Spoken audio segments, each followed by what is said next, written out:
24-0. Essa foi a maior goleada do futebol brasileiro e acredite se quiser, esse resultado aconteceu 2 vezes. Quer saber quando aconteceram esses jogos e outras goleadas históricas do futebol brasileiro? Fica aí que eu já te conto.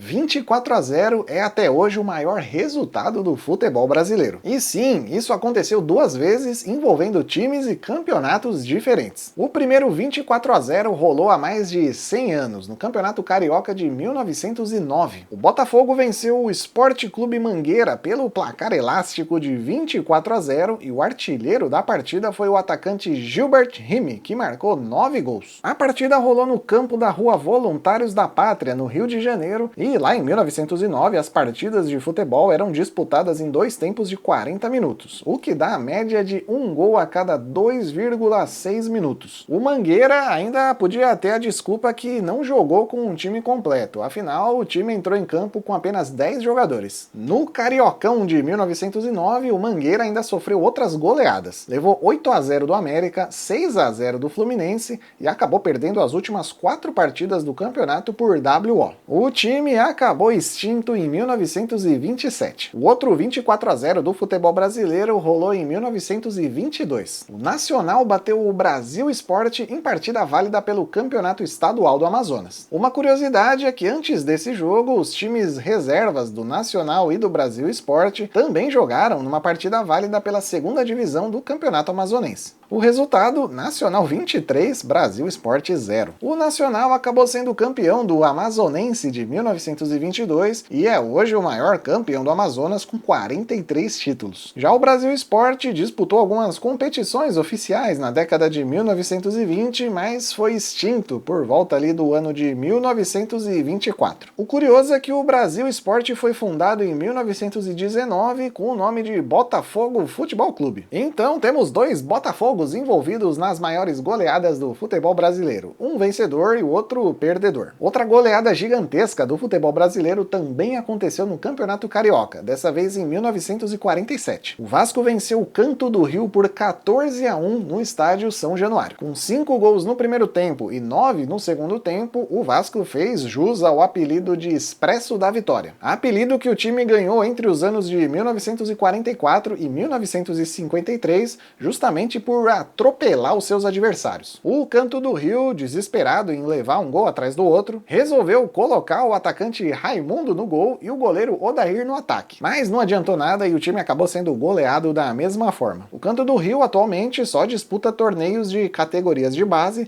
e costuma revelar muitos jogadores, como por exemplo o Vinícius Júnior, que jogou futsal pelo Canto do Rio entre 2007 e 2010. Dar os primeiros passos pode ser bastante desafiador, principalmente quando a gente está falando de investimentos. Por isso, a AMB, a maior plataforma de investimentos em ativos digitais da América Latina, com mais de 4 milhões de clientes, quer te ajudar a investir no universo das criptomoedas com total segurança e transparência. A AMB está com uma campanha muito legal, voltada principalmente para quem tem curiosidade e quer conhecer mais sobre investimentos digitais, mas não sabe bem por onde começar. Você abre a sua conta no aplicativo ou no site em menos de 5 minutos e de maneira totalmente gratuita. É bem fácil e rápido. Investindo pelo menos R$50 em qualquer ativo disponível na plataforma, você recebe R$25 de bônus em até 7 dias para usar como quiser. É isso mesmo, investiu 50, recebeu 25 em até 7 dias. Essa campanha é exclusiva para novos clientes e vai rolar até o dia 30 de abril, então vai lá e já corre para abrir a sua conta e para garantir essa condição super especial. É só pegar o seu celular e ler esse QR Code que está aparecendo aqui na tela, ou então clicar no link que vai estar na descrição aqui embaixo do vídeo, ou então também tem um link lá no comentário fixado. Falando agora em Campeonato Brasileiro, a maior goleada do torneio rolou em 1983, quando o Corinthians venceu o Tiradentes do Piauí por 10-1. Num campeonato bastante inchado, com 44 participantes, Corinthians e Tiradentes jogaram 2 vezes pela primeira fase. Na primeira partida, em Teresina, o Tiradentes venceu o Corinthians por 2-1. Já na segunda partida, disputada no estádio do Canindé, em São Paulo, o Tiradentes abriu o placar com um gol de pênalti do Sabará. Também de pênalti, o Sócrates empatou para o Corinthians e em seguida fez o gol da virada. Birubiru fez de cabeça o terceiro, Sócrates de falta fez o quarto quarto e o Paulo Egídio fez o quinto gol corintiano ainda no primeiro tempo. Depois do quinto gol, o narrador Luiz Noriega ainda fez um comentário curioso sobre o fato do Corinthians ter perdido para o Tiradentes lá em Teresina. Eu estava dizendo aqui durante a transmissão, não consigo entender como é que o Corinthians perdeu para um time como esse. No segundo tempo, o Ataliba fez um golaço de voleio, o sexto gol do Corinthians. O Vladimir também, outro golaço, fez o sétimo de bicicleta. O Paulo Egídio fez o oitavo, o Sócrates mais uma vez de pênalti fez o nono gol e o Vidotti fechou o placar, 10-1. Depois do sétimo gol corintiano, o placar do estádio do Canindé continua marcando 6-1. Afinal, eles não tinham as plaquinhas com os números 7 e 8. Quando o Corinthians marcou o nono gol, o funcionário responsável por trocar as plaquinhas teve uma ideia genial, botou 6 de cabeça para baixo. Apesar da goleada sofrida, o Tiradentes ainda conseguiu avançar para a segunda fase do Brasileirão de 83, mas acabou eliminado e não avançou para a terceira fase. No Brasileirão do ano seguinte, em 84, rolou mais uma goleada histórica. Mesmo sem contar com o seu artilheiro Roberto Dinamite, o Vasco venceu a Tunaluso por 9-0. O Vasco abriu o placar com Arthurzinho, o Giovani fez o segundo de pênalti, o Ayrton fez o terceiro gol e o Arthurzinho fez o quarto. No segundo tempo, mais uma vez o Arthurzinho marcou o quinto gol,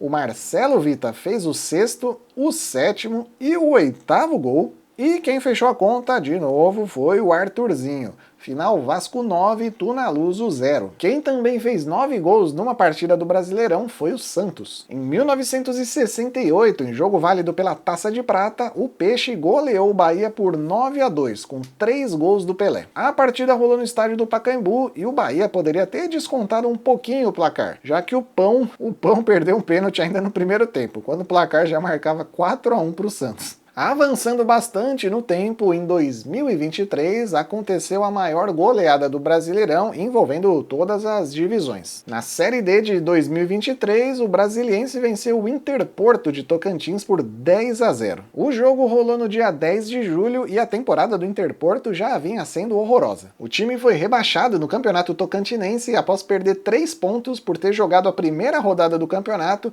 sem nenhum jogador inscrito no BID, o Boletim Informativo Diário da CBF. Na Série D, o time acumulou derrotas com placares elásticos, perdendo por 8-1 do Iporá, 4-0 para o Ceilândia, 7-0 para o Anápolis e 6-0 para o Operário de Várzea Grande. Brasiliense e Interporto se enfrentaram pela 12ª rodada da primeira fase do Brasileirão da Série D de 2023 no estádio Cerejão, em Taguatinga. O primeiro gol do Brasiliense só foi sair aos 39 minutos do primeiro tempo. Depois disso, no intervalo de 10 minutos, o Brasiliense marcou mais 3 vezes, o que gerou suspeitas de uma possível manipulação de resultados. No segundo tempo, o Brasiliense fez mais 6 gols, fechando o placar em 10-0. Mais uma vez, quem sofreu foi o responsável pelo placar do estádio, que teve que parar no 6-0 porque, de novo, não tinha plaquinhas de 7, 8 e 9. A derrota foi tão absurda que o presidente do Interporto, o Renato Godinho, fez um boletim de ocorrência relatando a suspeita de uma possível facilitação por parte dos jogadores do Interporto para que o time sofresse a goleada para o Brasiliense. E essa nem era a primeira vez que o dirigente do Interporto fazia um BO. Nas derrotas por 8-1 para o Iporá no Brasileirão da Série D e também numa derrota para o Tocantins no Campeonato Tocantinense, o dirigente também registrou boletins de ocorrência para, segundo ele, resguardar o seu time. O Interporto, obviamente, foi eliminado ainda na primeira fase da Série D de 2023, tendo conquistado apenas uma vitória em 14 jogos e terminando a campanha com um saldo de gols de -44. A Série D do Brasileirão, por reunir times de menor expressão e menor qualidade técnica, também reúne vários jogos onde a goleada rola solta. Para você ter uma ideia, a quarta divisão do futebol brasileiro, que é disputada desde 2009,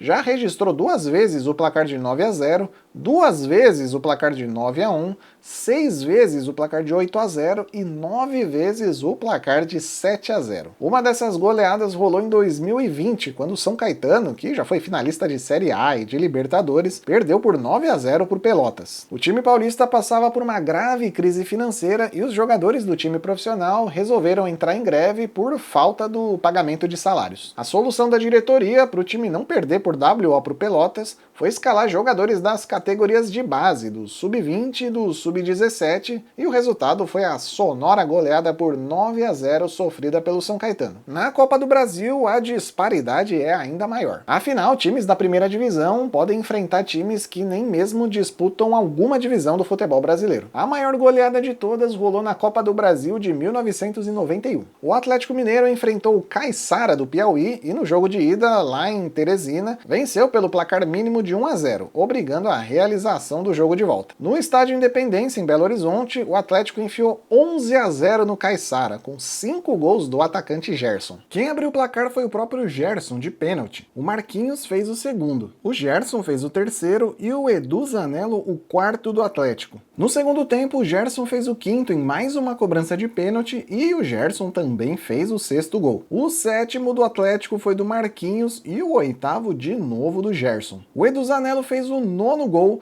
o Sérgio Araújo o 10º e o Marquinhos finalizou o massacre com um gol por cobertura. Atlético 11, Caiçara 0. Em 2001, o São Paulo venceu o Botafogo da Paraíba por 10-0, também em jogo válido pela primeira fase da Copa do Brasil. Na ida, na Paraíba, vitória simples por 1-0, o que obrigou a realização do segundo jogo no estádio do Morumbi. No jogo de volta, o São Paulo goleou o Botafogo e o artilheiro da noite foi o França, que marcou 3 vezes. O Luiz Fabiano abriu o placar de cabeça. O França fez o segundo de pênalti e o terceiro com um chute de dentro da área. O Luiz Fabiano fez o quarto do São Paulo. No segundo tempo, o França fez o terceiro dele no jogo e o quinto gol do São Paulo. O Júlio Batista de fora da área fez o sexto, o Gustavo Neri fez o sétimo, o Kaká fez o oitavo gol, o Júlio Batista o nono e o Fabiano Souza fechou a conta. São Paulo 10, Botafogo da Paraíba 0. Revoltado com a derrota, o jogador Freitas do Botafogo esbanjou sinceridade ao final do jogo. Perder por esse placar é pro Ibis. Não aguento mais, a nossa equipe é muito fraca. Quem também goleou por 10-0 na Copa do Brasil foi o Santos de Neymar. O time paulista enfrentou o Naviraense do Mato Grosso do Sul na primeira fase da Copa do Brasil de 2010. André Balada fez 3 gols e Neymar e Madison fizeram 2 gols cada um. Inclusive o segundo gol do Neymar foi uma pintura. Driblou todo mundo e praticamente entrou com bola e tudo no gol. A Copa do Brasil também reúne várias outras goleadas históricas. Quer ver uma segunda parte desse vídeo? Então comenta aí embaixo que eu produzo uma segunda parte desse vídeo contando as maiores goleadas do futebol brasileiro. Aproveita também para se inscrever aqui no canal e também para deixar o like aí embaixo se você curtiu o vídeo. Eu fico por aqui e até o próximo jogo.